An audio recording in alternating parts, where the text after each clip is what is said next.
Welcome to the Aga Khan Shakeout campaign, led by the Aga Khan Agency for Habitat.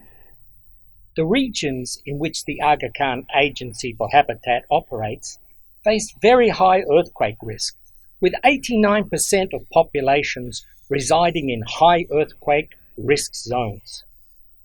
The Great Shakeout Earthquake Drill, an initiative by the Southern Californian Earthquake Center, prepares communities with life-saving techniques in case of an earthquake. Since 2011, the Aga Khan Development Network and the Southern Californian Earthquake Center have been working together to take the Great Shakeout campaign to all Aga Khan Development Network agencies and countries, led by the Aga Khan Agency for Habitat. Participation in the Aga Khan Development Network Shakeout campaign has grown from over 100,000 people in 2011 to 1.7 million in 2019. So let's begin right at the beginning. The Earth was formed some 4.5 billion years ago, when gravity pulled gas and dust particles from space to form our planet.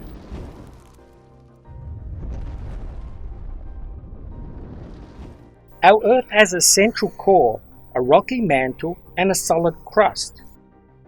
The outermost layer, called the crust, is broken into plates called tectonic plates, which are floating on a molten material called the asthenosphere.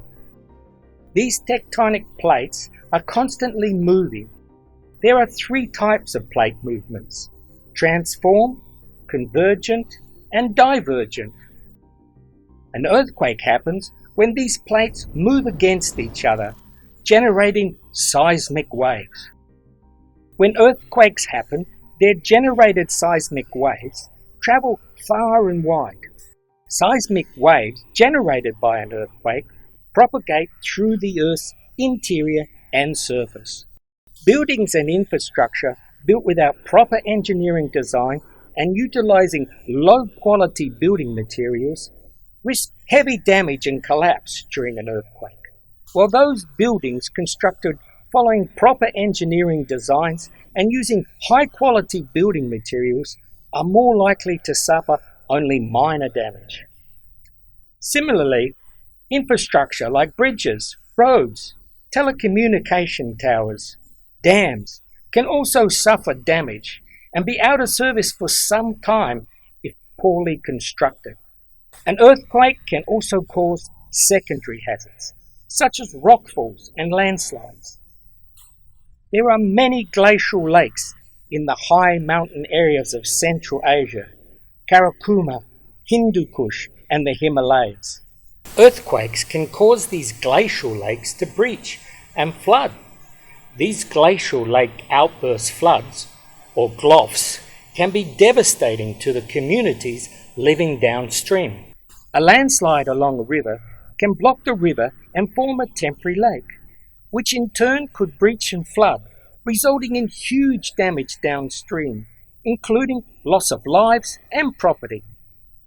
Earthquakes can also trigger a series of giant waves called tsunamis in seas and oceans, which can cause a lot of damage and loss of life when they make landfall.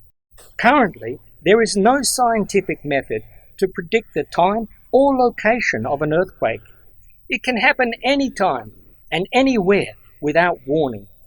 The only way to be safe is be prepared.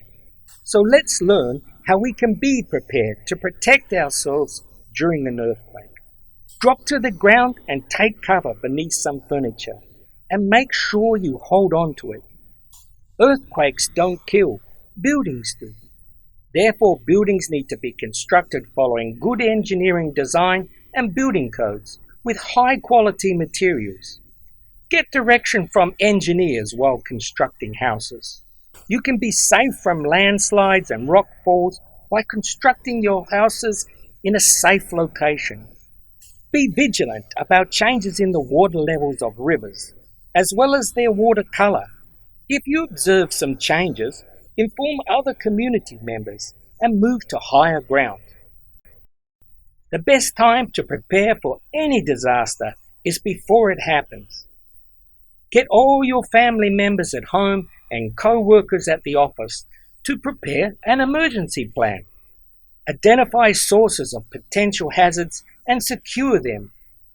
Injury by falling objects is one of the most common causes of injury during an earthquake.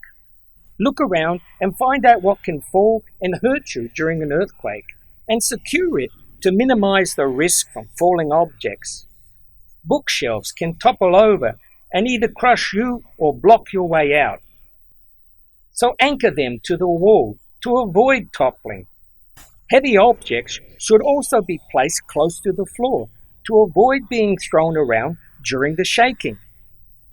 Glass photo frames should be fixed firmly onto the wall. Flower pots on window sills should be braced or put in a safe place. Brace your shoe rack in the hallway to keep your exit clear of any obstructions. Fires due to electric short circuits or gas leaks are other common secondary hazards. Live electrical wires should be covered and insulated to reduce the risk of fire or electrocution. Secure gas cylinders and connections properly. Cut the electricity and gas supply by breaking the main switch and closing the knob on the gas pipe if you see a fire break out. Additionally, keep a fire extinguisher and fire sand bucket handy at all times and learn how to use them. You also need to make your exit plan. Identify safe and secure routes to an open and safe place outside the building and designate it as your meeting point. In case of a major earthquake, you may have to survive by yourself for several days until help arrives. So stock up with the basic supplies like water and non-perishable food that will last you for a few days. We all need to prepare a go bag. A go bag is a small bag containing crucial supplies and documents such as a torch, batteries, first aid kits, essential medicines, phone charger, knife, spare car keys, cash and a whistle. Keep your go bag ready and easy accessible at all times so that you can grab it quickly on your way out. Now let's talk about what we should all do during an earthquake. Don't try and run during an earthquake, as you will become an easy target for falling objects, which could inflict serious injuries. Rather, drop to the ground to avoid being thrown down by the shaking, and cover your head with your hands or books to protect it from falling objects. Look for a strong table, desk, or any other furniture and slowly crawl beneath it to take cover. Once underneath, hold on to the furniture and move along with it. If there is nothing around to crawl beneath, while in the drop and cover position, move to a location where there is less likelihood of you being hit by a falling object. This is called the drop, cover and hold position, a life-saving practice during an earthquake. How should I react in a wheelchair? Asked one participant. For people who are unable to perform the drop, cover and hold position, you need to lock, cover and hold. It means lock your wheelchair, cover your head and neck with your hands or any other protective things, and bend forward and hold this position. What should we do if we are at school during an earthquake? Asked a young participant. Drop to the ground to avoid being thrown down by the shaking, then cover your head with your hands or books to protect it from falling objects. Next, look for a table, desk, or any furniture and slowly crawl underneath it for cover. Once underneath, hold on to the furniture and move along with it.